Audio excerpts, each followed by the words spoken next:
got something for you. We got something for you, you. It's something Megapod shiny. It's wrapped in Megapod plastic. Put on your Megapod jammy. It's time for Megapod-tastic. Megapod-tastic.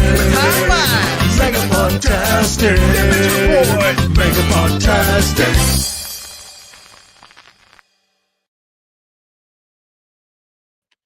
Well, good morning. Welcome back to Crazy Joe's Concession Stand. I'm Crazy Joe. Happy to have you here.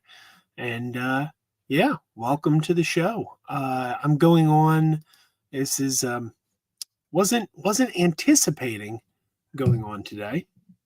But here we are. I was asked to be a guest on a podcast that starts in about an hour. So I had a little time to kill and I thought, hey, let's go live.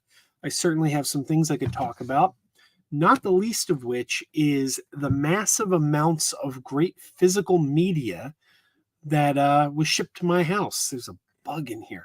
We had an outdoor movie night last night because the weather's been so nice.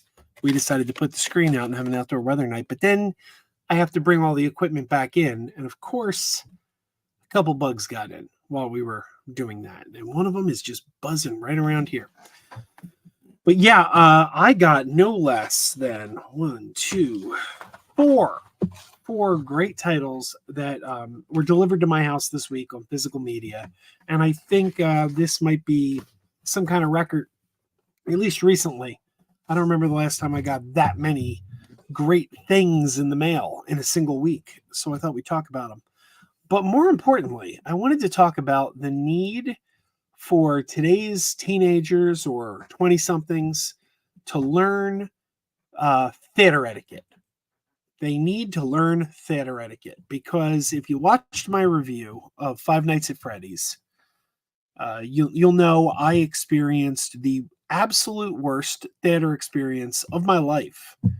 And I'm 47 years old. I've never had a worse theater experience than this past Friday night when I went to an 11 p.m. screening of Five Nights at Freddy's. Now, full disclosure, 11 p.m., usually my local theater is pretty dead. Those kind of shows, I go to those kind of shows. It's easier for me to go out when my wife and kids are asleep because my absence at the house isn't quite as noticed. You know, my wife needs my help with the kids. So it's not really easy to get out when the kids are awake. So I wait till everybody goes to bed, try to find the latest showtime. And my local theater, usually those late night shows, the 10 o'clock shows, the 11 o'clock shows, there's a couple people in there. And to my great surprise, this screening of Five Nights at Freddy's was almost like sold out at 11 p.m. And needless to say, I was one of the older people in the theater. It was mostly young teenagers, 20-somethings, and on one hand, that's a good thing because it means that today's kids are getting out of the house. They're going to the movie theaters. That's the kind of thing we want to see. We want to see kids going to the movies because otherwise, it could be a problem.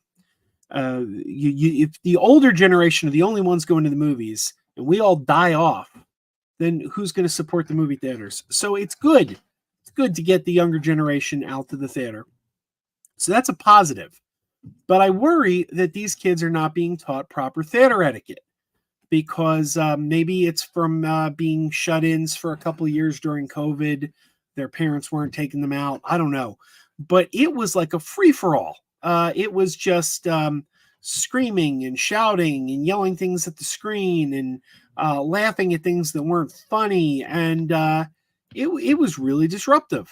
One of the most disruptive things I've ever experienced. And I didn't like it. And I know some other people in the theater were yelling complaints too. Someone said to me in the comments, you should have filmed the audience. You should have gotten your camera out and filmed the audience because, whereas I'm always, try to be respectful in the theater. They said at that point, what did it matter? The theater was already so disrupted that you pulling out your camera probably wouldn't have made a lick of difference at that point. And that's true. I mean, there's some truth there. But at the same time, at least I got to go home at the end of the night and know that I did not contribute to the anarchy and complete bullshit that was going on in that room. It's not on my conscience. I didn't play a part in that, so I can rest easy knowing that. But man, it's tough. Someone's gotta uh, I felt like screaming. This is streaming on Peacock. You can go home, watch this on Peacock if you want to talk. And I'm a big advocate of the theaters. I don't believe that you should stay home. I believe you should go out, support movies in the theater. That's what you got to do. You got to support movies in the theater. That's the way filmmakers intend them to be seen. And, I mean, this is a movie that was worked on by the Henson Company. The creature effects were done by the Henson Company. So I said, wow, that's going to be great. A project with work on that from the Hensons. Let's go check this out. This will be fun. And if you can find a quiet screening that is not compromised by the unruly, I still say the way to see this is in the theater. That is the way to see this. That's the way you want to see any movie first. But my God, it was horrible. King's Portal is here. Perils of the Privileged. Yeah, I guess I don't know. I don't know if they're privileged or not. They were loud. They were loud. Maybe they were privileged, but they were loud. Code Grease anime fan says, "Hey, hope you're having a nice day." You too, Grease. Thank you. King's Portal says they ain't going to go to the theater in 5 years. I think quite the opposite. I think everyone will be back in the theaters within 5 years. Theaters are coming back, and they're coming back strong. It's just a slow build, and that's the studio's own fault because they taught people to stay home during the pandemic, which was incredibly foolish. Connor, welcome, Connor. Connor says, "Hey Joe, I want to say thanks again for the autograph. Got it in the mail last week. Truly appreciate it. Have a great week ahead." No problem. Thank you. Like I said, I felt a little funny signing that because I look at myself and think I'm not a celebrity. I shouldn't be signing autographs, but I'm glad you enjoyed it, and I'm glad that it arrived undamaged. Reggie says maybe they thought they were at the Taylor Swift concert movie, and you know what? That one I could have dealt with. If we were in the Taylor Swift concert movie and people were getting up and dancing and singing, okay, it's a concert movie. I mean, you'd experience that at a concert, right? If you went to a concert, people would be dancing and singing. So that I can see more so than Five Nights at Freddy's. And I mean, people were like, it was like, before the credits, this is no spoilers here, but before the opening credits run, we get a scene where a guy is crawling into a vent and he's unscrewing the vent and he's getting in the vent. And I'm telling you, like right there, the credits haven't even rolled yet. And people are like, "Oh my God, it's a vent. I'm so scared. It's a vent." They're yelling it. And then they kept barking. They kept going like roof, roof, roof, and making a barking noise. I'm like, what is this? I mean, like, I don't know Five Nights at Freddy's. I've never played the game, but I know that none of those characters are a dog. So I don't think like maybe that's a game thing. There's a dog barking. I don't know, but I'm like, still, it reminds me of David Cross. David Cross, the comedian who was on Mr. Show. I went to see him do stand up once, and somebody was yelling out one of his skits from Mr. Show. They were just yelling out the name of the skit. That's it, just the name of the skit. They're just yelling it at him. And finally he goes, "Yeah, I hear you. That was a skit I was in. What do you want me to do? Do you want me to act that skit out right now, live on stage?" There were like 5 people in that skit. It wasn't just me. So it's like, even if that sound effect of the dog was something from the game, what do you gain by screaming it in a movie theater when people are trying to watch a movie? Like, what did that guy gain from doing that? All he did was piss people off, me especially. James says, "Why do people bring their phones to a movie to record anyway?" Yeah, well, I mean, but what are you going to do? I'm not going to leave your phone in the car. So, I mean, I always have my phone on me, but you put it in your pocket. That's the thing. You put it in your pocket. And But to be fair, that wasn't happening. There weren't people. I didn't see people pulling their phones out and recording anything. They were just making an ass out of themselves. James Borland says thoughts on South Park joining the Pandaverse. I don't know what the Pandaverse is. I haven't watched South Park in years. James says apparently these anti-SJW channels are overpraising the FNAF film because audiences like it over critics. I guess it's Five Nights at Freddy's. They find the stupidest. I mean, like, look, I saw it. It's a good movie. It's a good movie. But they find the stupidest reasons to like things. Like I saw like about a week ago, I saw one of those channels was praising the new Frasier, a show that I like, a show that I gave a positive review to about a week ago. My friend Dan Benzing was here from Dan Reviews It, and Dan and I were talking about Frasier, and I said I'm really enjoying it. But I saw some of those channels were like, yeah, Frasier's great because it's not woke. It's like, no, it's great because it's funny. That's why it's great. It's great because it's funny. It has nothing to do with woke or not. I keep saying it. Woke is a fictional boogeyman. Woke and wokeness, there's no such thing. Woke and wokeness don't exist. It's a fictional boogeyman that these guys made up that they can blame everything on because they don't want to admit the real reason they don't like things. They're a little too cowardly to say what it is they really don't like. Star Trek Discovery is woke because it's got a black captain and a gay couple on it.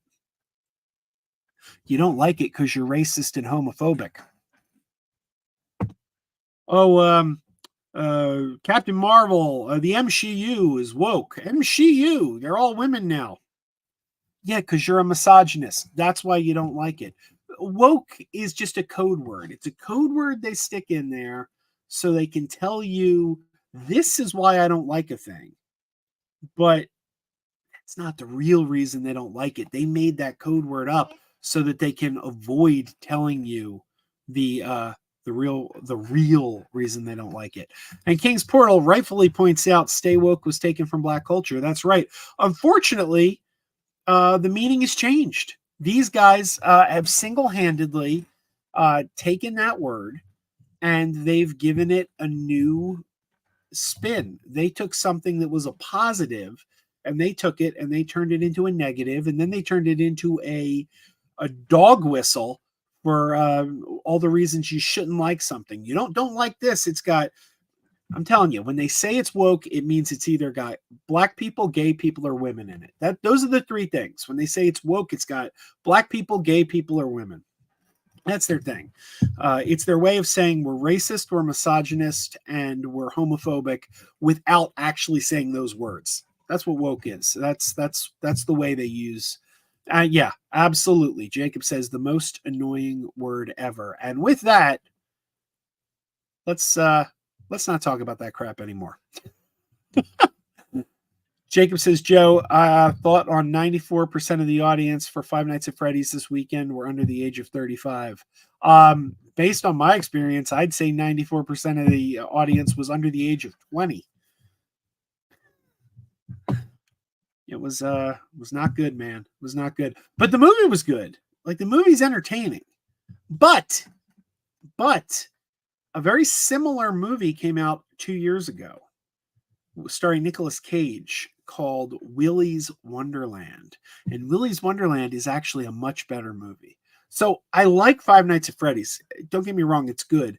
But it didn't have that flair that Willy's Wonderland had. Like, Willy's Wonderland was really clever. Nicolas Cage character's mute the whole movie. Never says a word. Really, really cool, fun, well done, funny movie. And Five Nights at Freddy's is good, but it's like a watered down Willy's Wonderland kind of. But I like it. I say go see it, check it out. Just try to go see it at a dead time. Like, try to go like early on a Saturday morning, or I don't know. Try to figure out when these annoying kids aren't going. That's my advice to you. Lisa says, hi ho, Joe. Gotta love when you swap the living room around and wake up random hidden Halloween spiders. Nice. Lisa. I'm going to be hanging out with Lisa next weekend. Next weekend, Lisa and I are going to be meeting up in Rhode Island. I will be at the Rhode Island Comic Con, and Lisa and I will be hanging out. So check the Crazy Joe Adventures channel. You'll probably see Lisa on there. James says, honestly, I have no interest in the Five Nights at Freddy's film. Why now did they make a Five Nights at Freddy's film? It seems, well, no movie's necessary, James. There's no such thing as a necessary movie. We don't get movies because they're necessary. We get them because we want movies. Movies are fun. Yeah, we it's fun to see movies, but we don't need any of them. We need oxygen, water. But there you go. All right, let's take a minute and talk about physical media. I started off saying this has been one of the most amazing weeks for physical media. So let me show you what I got this week. Here we go. Alf, the complete series deluxe edition. Look at this. Look at this. Here, look what you get here. Look what you get here. You get a box. Season 1 and 2 of Alf. Season 1 and 2. Season 3 and 4. That's all the TV episodes right there of the series. But you also get Alf, the animated series, Alf Tales, bonus features, including the movie Project Alf. So you get the movie Project Alf, you get the full animated series, you get the full live action series, you get a booklet. This booklet's got all the episode information. This is almost the complete Alf. Almost the complete Alf. And the reason I say almost the complete Alf is because there is one little thing missing from this set. And that is a 1994, I want to say. No, is it 94? Maybe 90. I don't know. No, 2000s. It was in the 2000s. 2004, I want to say. There was a TV series on TV Land called Alf's Hit Talk Show. Alf's Hit Talk Show. Alf had his own talk show where his sidekick was Ed McMahon. Ed McMahon actually played second fiddle to Alf for 7 episodes in the mid-aughts on TV Land. And those 7 episodes of Alf's Hit Talk Show would have been very, very nice to add to this set. I guess they couldn't get the rights. Maybe they're co-owned by TV Land. Maybe, when you get the complete Brady Bunch set, it's got every episode of the Brady Bunch, every episode of the Brady Brides, every episode of the Brady Kids, the animated series, every episode of The Bradys, the TV movies like Very Brady Christmas, the theatrical films, Brady Bunch movie, Very Brady sequel, and Brady Bunch in the White House. The only thing missing is the Brady Bunch Variety Hour, and that is because it's owned, or co-owned at least, by Sid and Marty Krofft, who were the producers. So Sid and Marty Krofft held some ownership over that, so they couldn't put it on the box set. It's the only Brady Bunch project not on that box set. So I'm thinking it might be something similar with Alf's Hit Talk Show.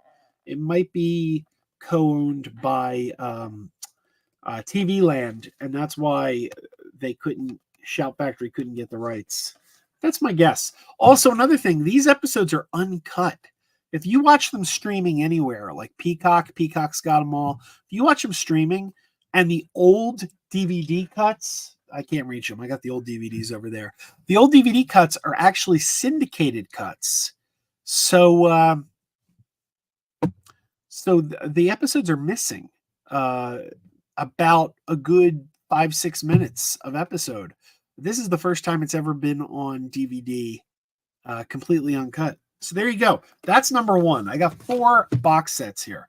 Now, here's another one. Well, they're not all box sets. I got 4 releases. The next thing I got here is Alfred Hitchcock, The Classics Collection, Volume 3. That bug's back. Did I catch him? No, I didn't get him. He's still out there. Alfred Hitchcock Classics Collection, Volume 3 on 4K. We get Rope, The Man Who Knew Too Much, Torn Curtain, Topaz, and Frenzy. Take a look at this. They come in this even my failures make money and become classics a year after I make them. That's my Hitchcock impression. It's not good. I'm not good at voices. But yeah, look at this. We got Rope. And then you get the 4K on one side, Blu-ray on the other. There's Man Who Knew Too Much. There's Torn Curtain, Topaz, and Frenzy. There you go. Pretty cool set. Comes with a digital copy as well. You get 4Ks, you get Blu-rays. This is the third volume of these. I got the other two volumes over here. So this is these are all his Universal films. Obviously, he's done films for Paramount and Warner Brothers. Warner Brothers owns North by Northwest. A couple movies for that Disney now controls, like Lifeboat. Lifeboat was a Fox movie. So this isn't like, these three collections aren't everything he's done, but they're everything he's done by Universal. So that's cool.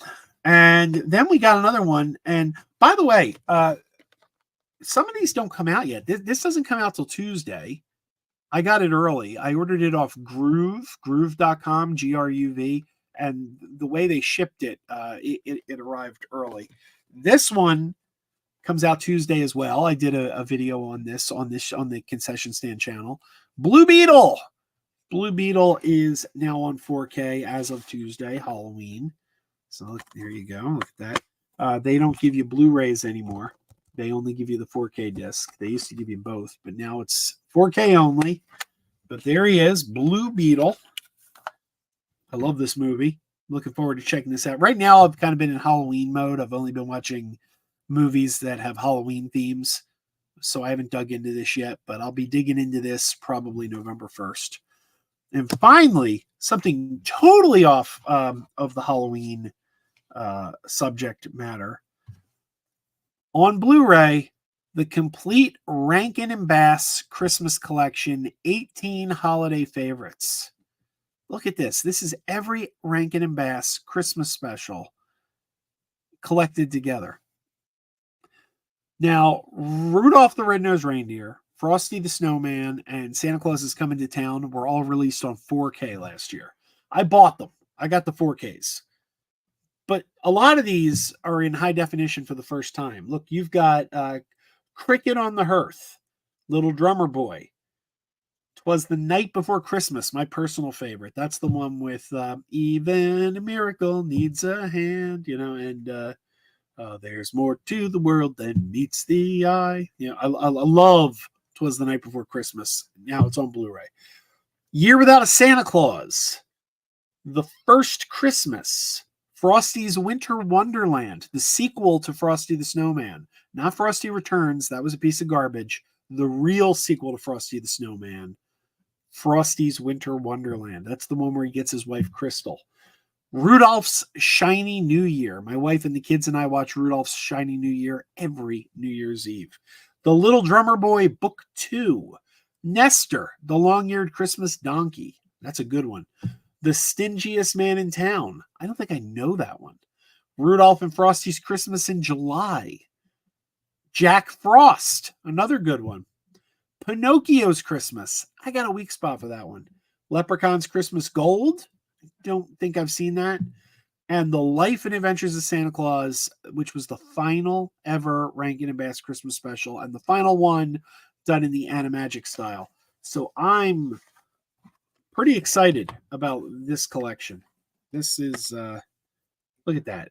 18 great holiday specials on Blu-ray. And this is a co-production between Universal and Warner Brothers, because Universal controls the rights to every Rankin and Bass special before 1970.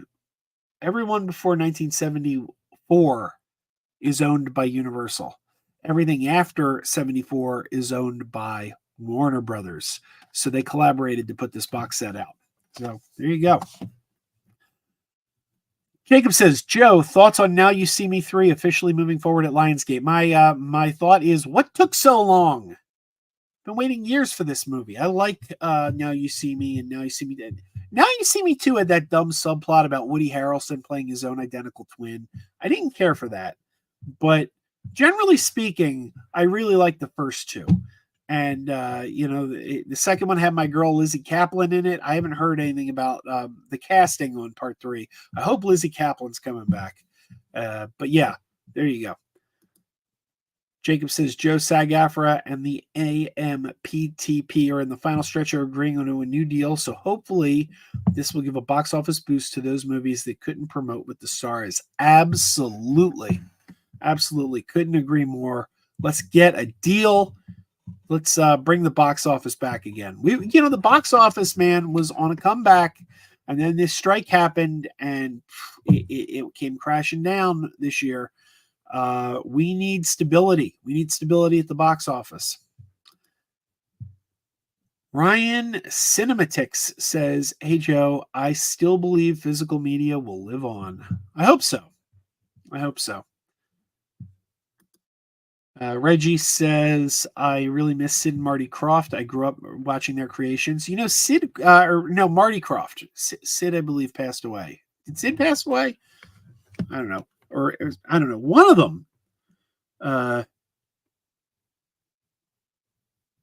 Hang on a second.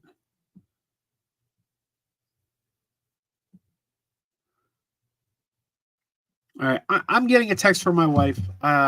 And I need to, I can't really concentrate on what she's saying to me because my mind's going a million different ways. So that's pretty much what I wanted to talk about. I want to talk about the kids and their lack of theater etiquette. I wanted to talk about how we've had just an influx of great physical media. It's been a great week for physical media. By the way, again, Groove sent this early. This comes out on Tuesday.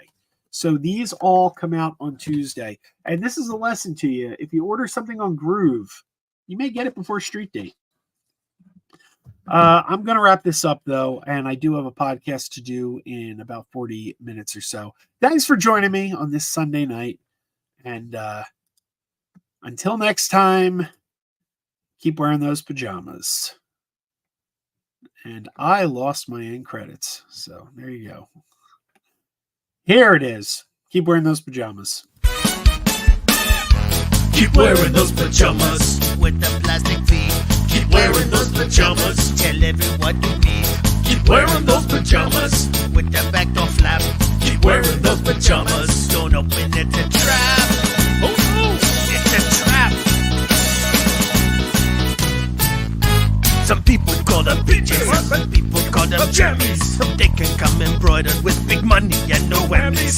They can have 100 tiny commander adamas, but no matter how they look, just keep on wearing those pajamas. Keep wearing those pajamas. I know we're having fun. Keep wearing those pajamas. And now the song is done.